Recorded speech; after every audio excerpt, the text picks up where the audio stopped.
खबर यह है कि सुप्रीम कोर्ट में साबिक डिप्टी स्पीकर कौमी असम्बली कासिम सूरी नाहली केस की समाअत। चीफ जस्टिस ने रिमार्क्स दिए। कासिम सूरी मुल्क में आइनी बहरान की वजह बने। कासिम सूरी पर क्यों ना आइन शिकनी की कार्रवाई का हुक्म दिया जाए। हुक्म इम्तना लेने के बाद मुकदमा समाअत के लिए मुकर्रर ही नहीं करने दिया गया। अदालत ने कासिम सूरी को आइंदा समाअत पर ज़ाती हैसियत में तलब कर लिया।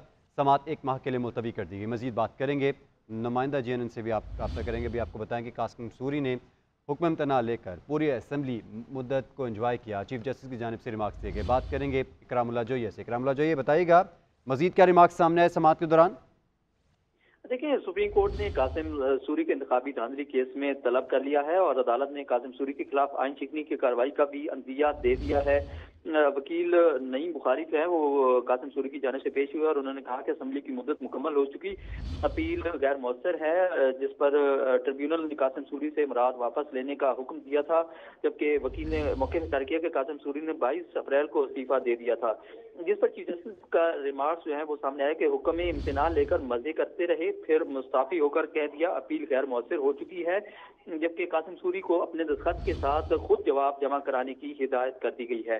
सुप्रीम कोर्ट ने रजिस्ट्रार सुप्रीम कोर्ट से भी जवाब तलब कर लिया है।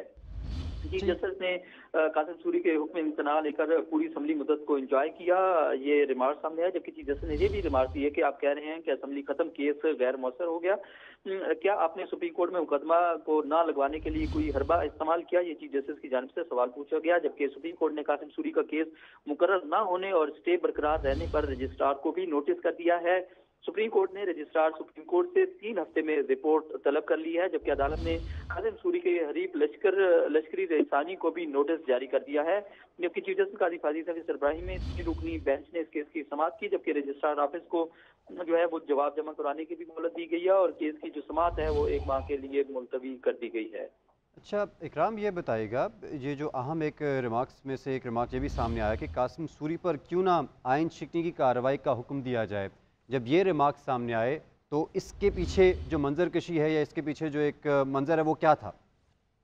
देखिए, चीफ जस्टिस काजी फाजीसा की जानिब से जब ये रिमार्क सामने आया उसका बैकग्राउंड थोड़ा सा मैं आपके साथ शेयर करता चलूं, क्योंकि उससे कभी जो है कौमी असम्बली का जो इंतखाबात का मामला हुआ था उसमें जो है वो गैर आइनी तौर पर कहा गया था और इल्जाम भी आयद किए गए थे। उस पर चीफ जस्टिस काजी फाजीसा की जानिब से रिमार्क आए कि कासिम सूरी मुल्क में आइनी बहरान की वजह बने और ये रिमार्क जो है वो आज की इस समाअत में आए। जबकि चीफ जस्टिस ने यह भी कहा कि कासिम सूरी पर क्यों ना आइन शिकनी की कार्रवाई का हुक्म दिया जाए। चीफ जस्टिस ने यह भी कहा कि हुक्म इम्तिना लेने के बाद मुकदमा समाअत के लिए मुकर्रर ही नहीं करने दिया गया। जबकि चीफ जस्टिस ने यह भी कहा कि सुप्रीम कोर्ट के अंदरूनी सिस्टम के साथ हेरा फेरी की गई है। जबकि वकील नईम बुखारी ने इस पर मौके इख्तियार किया कि कासिम सूरी का मुकदमा दीगर केसेस के साथ अदालत ने यकजा कर दिया था।